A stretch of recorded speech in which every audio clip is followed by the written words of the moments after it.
শব্দ দাঁত করাটা এটা পাবলিক ফোরামের বিষয় নয়। বারবার বলছি আমি, আমাদের ঘরানার কথা বলছি আমি।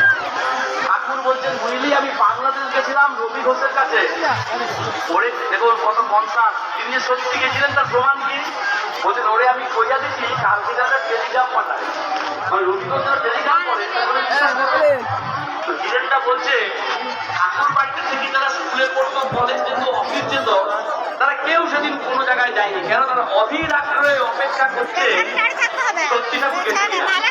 ঠিক বেলা 2টার সময় টেলিগ্রাম পুজোর বাড়িতে সবাই ছুটে নিচে নেমে এসছে দেখার জন্য। টেলিগ্রামটা নিল, তাতে ইংলিশে লেখা ঠাকুরকে yesterday night at 10 PM Rabi Ghosh from Bangladesh.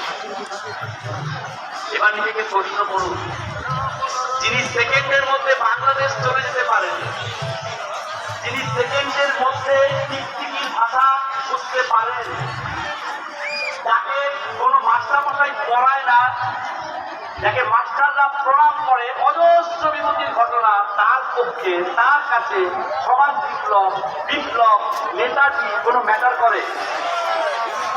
আমি জানছি কোনো ম্যাটার করে? আমাদের গর্ব করা উচিত। এখানকার তথাকথিত রিসার্চ করাটা শুধু কি বলে শেষ করে ফেলেছে, দায়ুকু প্লেন ক্র্যাশ হয়নি, নেতাজি জীবিত। আর আমার রামনারায়ণ রাম ঘোষণা করছে জীবিত।